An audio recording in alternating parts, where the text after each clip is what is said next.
Could the Philadelphia Eagles trade for Pittsburgh Steelers edge rusher TJ Watt? It's an interesting conversation, and we're going to have it right now coming up.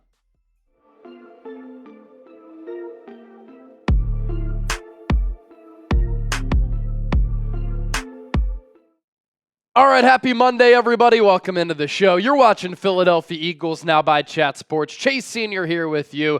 Hope you all had a great weekend and your weeks are off to a great start as we inch closer and closer to the NFL draft. We'll take a break from some draft talk to have this conversation here today about Steelers edge rusher TJ Watt. The Eagles listed as one of the favorites to land one of the top edge rushers in all of football. And there's a lot of reporting out there from the Steelers front, from a lot of Steelers insiders about Watt's status right now with the organization, his future with Pittsburgh, and there's some reporting that he's not happy with the Steelers and he wants a new deal. This was kind of fueled by Watt himself taking to Instagram and posting this picture on his Instagram story. No words, no captions. It was just TJ Watt in a Steelers uniform throwing up the deuces, as if he's saying, bye-bye Pittsburgh. And then there was this tweet from Mark Kaboly, who used to be a Steelers insider for, I believe, The Athletic. He was let go, but now he's the Steelers insider for the Pat McAfee show because him and McAfee are very close. And Mark Kaboly has been very close with the Pittsburgh Steelers organization, has some really good sources, and he's been covering that team for a very, very long time. And when he says something like this on X, it's pretty notable here. After talking to people, he said, I'd keep my eye on this TJ Watt contract situation moving forward a little more closely. It doesn't appear that the IG picture that he posted yesterday was just by chance. I'd imagine an extension is still going to eventually get done, but the price tag just might be a tad bit higher than some anticipated. And of course, the price tag is a part of this dialogue here. But then, with all of this happening, Watt going on Instagram, this tweet, some of the reports from the Steel City making its way to the city of brotherly love, we then got a gander at these TJ Watt next team odds the other day. Now, I was in New Orleans for a bachelor party. We're still recovering, coming along pretty well. But I tweeted this out to let my followers know, look, the Eagles are being mentioned as a potential Watt destination. You see the New England Patriots, the odds-on favorites to land him at plus 300. The Seahawks at 4-1. Then you see the Philadelphia Eagles in there. Third best odds to trade for TJ Watt at 5-1, followed by the Cardinals at 6-1, Titans at 7-1, and the Chargers at 8-1. And all of these teams on your screen make a lot of sense for a player like Watt. They either have a team need or they have a lot of financial flexibility and cap space available to bring in a player of this caliber and then give him a new contract extension. And so we flip the page to this. And let's break down why a TJ Watt trade to the Eagles could make some sense. What happened last week from ESPN NFL insider Adam Schefter? He said, with the draft coming up here soon, look out for the Philadelphia Eagles to make a trade for a veteran player. This is just what Howie Roseman does. Speaking of Howie, he said at the NFL owners meetings a couple of weeks ago, we're not done building our team, and talent acquisition season just started. And then you think about the Eagles in the draft the next 2 years. Howie is a master with the cap, but he has also compiled 21 picks over the next 2 drafts, and a lot of those selections are in the first 4 rounds. So in the next 2 drafts, the Eagles are loaded with a lot of premium draft picks that they could use in a trade for a player like TJ Watt. When we were at the NFL Combine, Howie said it himself, I have a healthy obsession with building the trenches and trying to find offensive linemen and defensive linemen. And what the TJ Watt trade would fulfill for the Eagles, it fulfills a need, and it fits a bold move that Howie would make to take advantage of the Eagles being in their Super Bowl window. The issue with a Watt trade is that he would be in the market for a massive contract extension after the trade. So you not only have to give up draft capital for one of the top defensive players in the game who's 30 years old but showing no signs of slowing down, you would have to compensate him, and this would come with the edge rusher market currently popping off. It was just thrown out of whack by that Myles Garrett contract extension with the Cleveland Browns. He came out on the Monday of Super Bowl week and demanded a trade from Cleveland. He said, I want to go somewhere where I can win. He continued to say, it's all about winning for me. It's all about winning. And then the Browns said, we'll make you the highest paid defensive player in the history of football. And Myles Garrett said, fine, I'll sign that contract. And then the Browns said, we'll get you your franchise quarterback. We'll make a trade for Kenny Pickett. And Garrett said, even better. Now we're going to be Super Bowl contenders. You get the joke there. But Garrett, this is no joke, making $40 million per year. Also set a record for guaranteed money for a defensive player. Danielle Hunter just had his contract redone by the Houston Texans. He's making $35.6. Max Crosby at $35.5.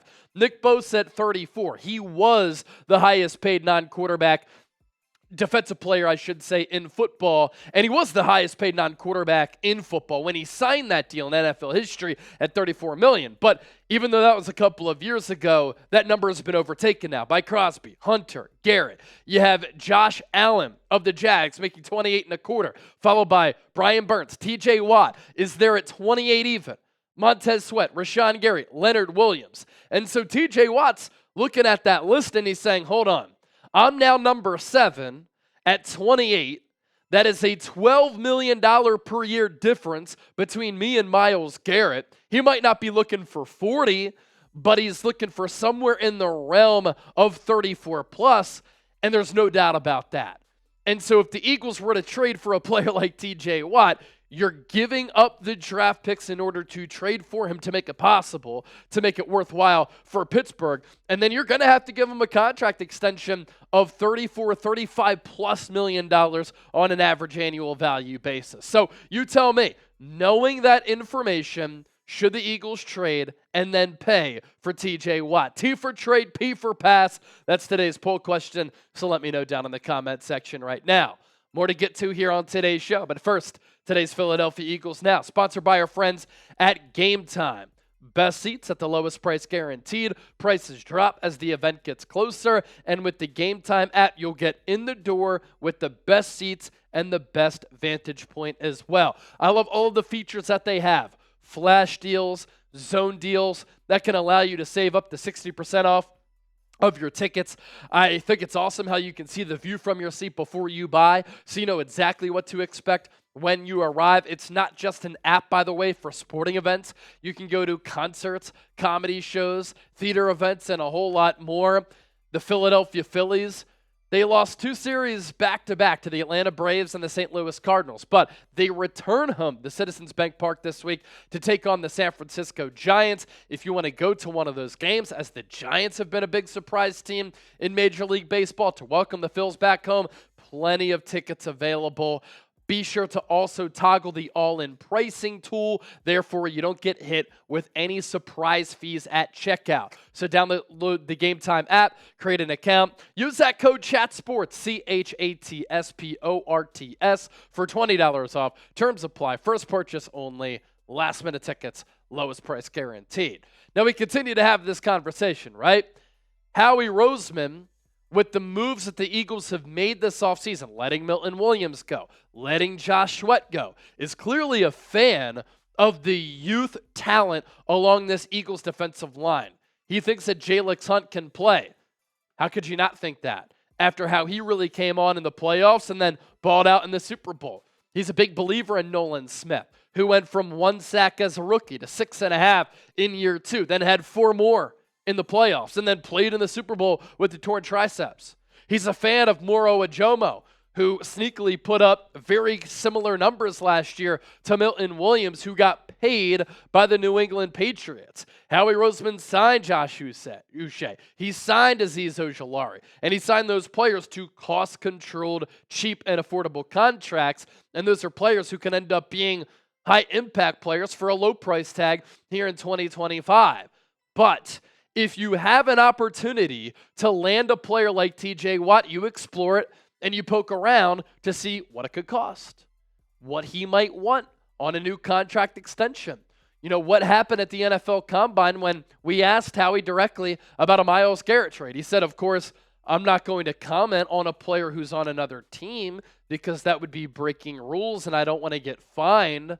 But you know me, I'm always going to explore and look into every single way and avenue in order to improve our roster. And we're always interested in star-level players. And so if TJ Watt became available, I guarantee you, Howie Roseman's going to make a call to Pittsburgh to at least see what it would cost. That's why when we were at the Combine, there was so much chatter about the Eagles being that dark horse team to trade for Myles Garrett, because other people know, whether it's NFL insiders or members of NFL organizations, that Howie Roseman is always looking to be aggressive, acquire star players. He's always very aggressive in making trades. He's willing to pay for premium players, and he's always looking to be aggressive in trying to build the best football team possible. And at the NFL owners meetings, the Eagles were already talking about how we're already shifting our focus to trying to win Super Bowl and Lombardi Trophy number 3. Now, the issue at that edge spot for Philadelphia right now is that you have Nolan Smith and Jalix Hunt, who are still somewhat unproven. And then as the backups, you have Bryce Huff.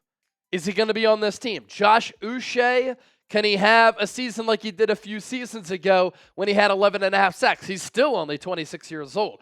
Azeez Ojulari. Good sack production, more than 20 sacks in more than 40 games in his NFL career. He's only 24, but he's been injured a lot. You bring in a player like TJ Watt, and everybody kind of falls into a position where they can still get a lot of snaps, have a role on this team, but it really drastically improves your entire defense, especially your skill at that pass rushing spot. And then you take a look at the Eagles' defensive line here along the interior, and of course it always depends on what type of front Vic Fangio will have. I think Moro Ojomo is going to have a breakout year this upcoming season. Jordan Davis steadily improved last year. Can he make another leap going into a big year 4 for him? Jalen Carter is one of the top overall players in football. You add TJ Watt to that mix, that Eagles defensive line becomes one of, if not the best defensive lines in the NFL. And what was the formula for the Eagles to beat the Chiefs last year? It was with their front in pressuring Patrick Mahomes. And TJ Watt has been one of the best players at doing that in the NFL.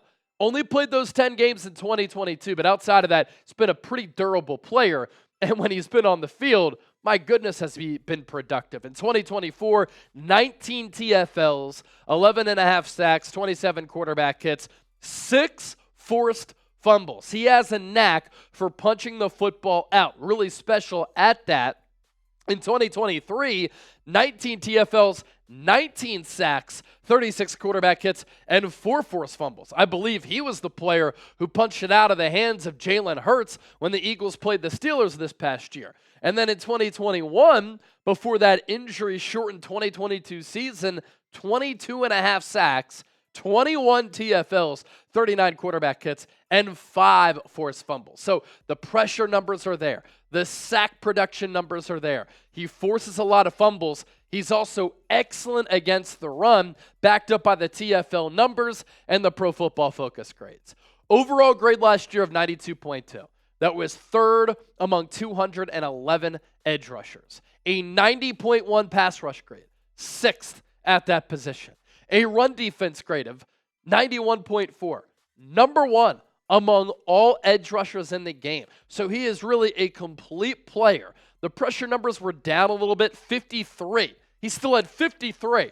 That was 23rd in the NFL, and then he had those 11 sacks.